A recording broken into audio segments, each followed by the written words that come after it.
তখন আল্লাহ রাসূলুল্লাহ সাল্লাল্লাহু আলাইহি ওয়াসাল্লাম দুইটা হাত আসমানের দিকে তুলে বললেন, ও আল্লাহ, আমাকে যারা মহব্বত করে ভালোবাসে, আমাকে যারা মহব্বত করে ভালোবাসে, আমি তাদের প্রতিদান সাথে দিতে পারি, কিন্তু এই আবু বকর রাদিয়াল্লাহু তাআলা আনহু, আপনার এই বান্দার ভালোবাসা আমি দিতে পারি নাই, এটা আপনি তাকে দিয়ে দিবেন। সুবহানাল্লাহ। এমন সময় আল্লাহ রাব্বুল আলামিনের পয়গম্বর রাসূলুল্লাহ সাল্লাল্লাহু আলাইহি ওয়াসাল্লাম চিন্তা করলেন, আমি যদি চলে যাই, আমার কাছে তো অনেক আমানত রয়েছে, আমি এগুলা কিভাবে তাদের মধ্যে পৌঁছে দিব, কারণ আমাকে বের হলেই তারা হত্যা করে ফেলবে। খুব চিন্তায় পেরেশান হয়ে গেলেন।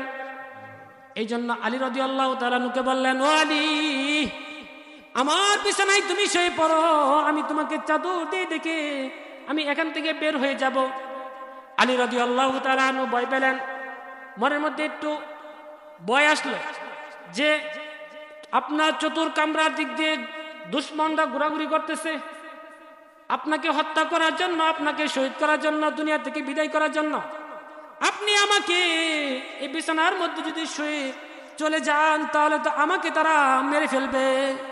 এটা আলী রাদিয়াল্লাহু তাআলা আনহু কি আসলেন, মনে আসলেন যে তারা তো আমাকে মেরে ফেলবে, যেটা আপনাকে পাবে না।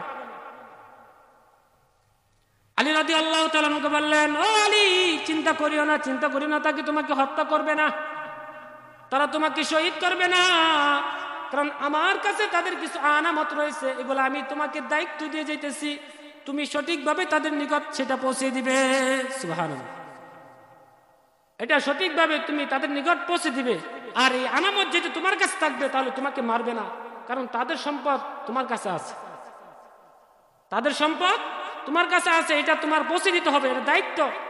এই জন্য তোমাকে কি করবে না, মেরে ফেলবে না, কারণ এখানে অনেকের মাল রয়েছে যারা অনেক উপস্থিত নাই। এই জন্য আলী রাদিয়াল্লাহু তাআলা সাহস পেলেন যে হ্যাঁ, যদি আমার কাছে এই আনামত থাকে, তাহলে তারা কি করবে না, আমাকে হত্যা করবে না, শহীদ করবে না, মেরে ফেলবে না।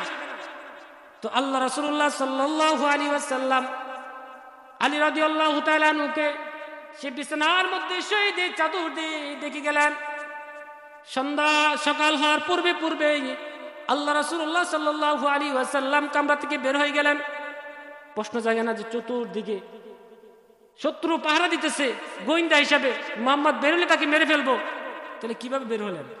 আল্লাহ পাকের নির্দেশ যে মুহাম্মদ, তুমি যখন বের হবে তখন এক মুঠো বালু নিয়ে তুমি তাদের নিকট ছুটে মারবে,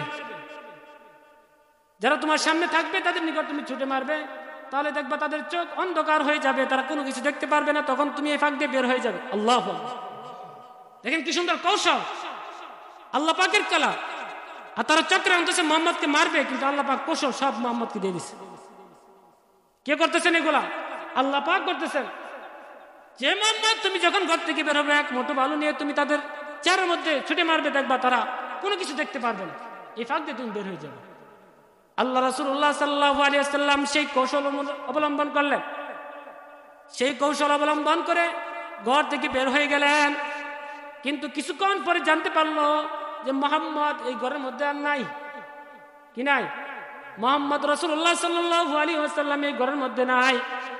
তো আল্লাহ রাসূলুল্লাহ সাল্লাল্লাহু আলাইহি ওয়াসাল্লাম যে এই ঘরের মধ্যে নাই, তারা বুঝতে পারলো মুহাম্মদ চলে গেছে কোনো না কোনো ভাবে। তখন আল্লাহ রাসূলুল্লাহ সাল্লাল্লাহু আলাইহি ওয়াসাল্লাম সেই আবু বকর রাদিয়াল্লাহু তাআলা আনহু নিকট গেলেন। আবু বকর রাদিয়াল্লাহু তাআলা আনহু জানতেন আল্লাহ রাসূলুল্লাহ সাল্লাল্লাহু আলাইহি ওয়াসাল্লাম মক্কা ছেড়ে মদিনায় কোনো এক সময় সফর করবেন, হিজরত করবেন। তো আল্লাহ রাসূলুল্লাহ সাল্লাল্লাহু আলাইহি ওয়াসাল্লাম আবু বকর রাদিয়াল্লাহু তাআলা আনহু বাড়িতে গিয়ে ডাক দেওয়ার সাথে সাথে আবু বকর গেট খুলে ফেললেন। দেখেন সাহাবীর ভালোবাসা আল্লাহ রাসূলের প্রতি, আর আমাদের ভালোবাসা। আল্লাহ রাসূলুল্লাহ সাল্লাল্লাহু আলাইহি ওয়াসাল্লাম যখন আবু বকর ডাক দিয়ে বলেন, ও আবু বকর, আল্লাহ রাসূলুল্লাহ সাল্লাল্লাহু আলাইহি ওয়াসাল্লামের সাহাবী আবু বকর সাথে সাথে গেট খুলে ফেললেন। আল্লাহ রাসূল বলতেছেন, তুমি এত দ্রুত কিভাবে সম্ভব হয় যে গেট খুলে ফেললে? এত দ্রুত কিভাবে খুলে ফেললে? এত দ্রুত কিভাবে তুমি গেট খুলতে পারলে? আল্লাহ রাসূলুল্লাহ সাল্লাল্লাহু আলাইহি ওয়াসাল্লামের সাহাবী আবু বকর রাদিয়াল্লাহু তাআলা আনহু বলেন, ও আল্লাহ রাসূল,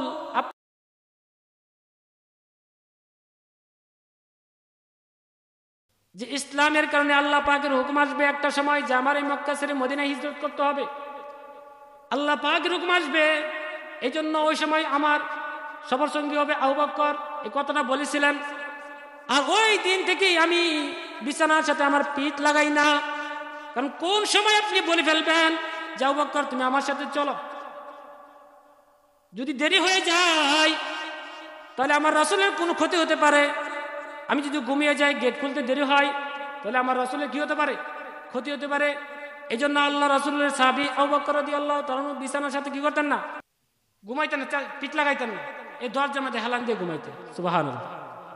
এই ছিল ভালোবাসা সাহাবায়ে কেরামের আল্লাহ রাসূলের প্রতি। কি এর সাথে ঘুমাইতেন, দরজার সাথে পিঠ লাগিয়ে ঘুমাইতেন, যেন আল্লাহ রাসূলের ডাকে সাথে সাথে সাড়া দিতে পারে। কে দিবেন? আল্লাহ পাক দিবেন প্রতিদান। রাসূলের ভালোবাসার প্রতিদান কে দিবেন? আল্লাহ পাক দিবেন। কিন্তু ইতিপূর্বে যাদেরকে ভালোবাসছে, আল্লাহ রাসূলকে যারা ভালোবাসছে, তাদের প্রতিদান আল্লাহ রাসূল সাল্লাল্লাহু আলাইহি ওয়াসাল্লাম নিজে দোয়া করে দিয়েছে। তো সাথে সাথেই দোয়ার পরিবর্তে বলতেছে আবু বকর তুমি চলো, আর মক্কা থাকা যাবে না।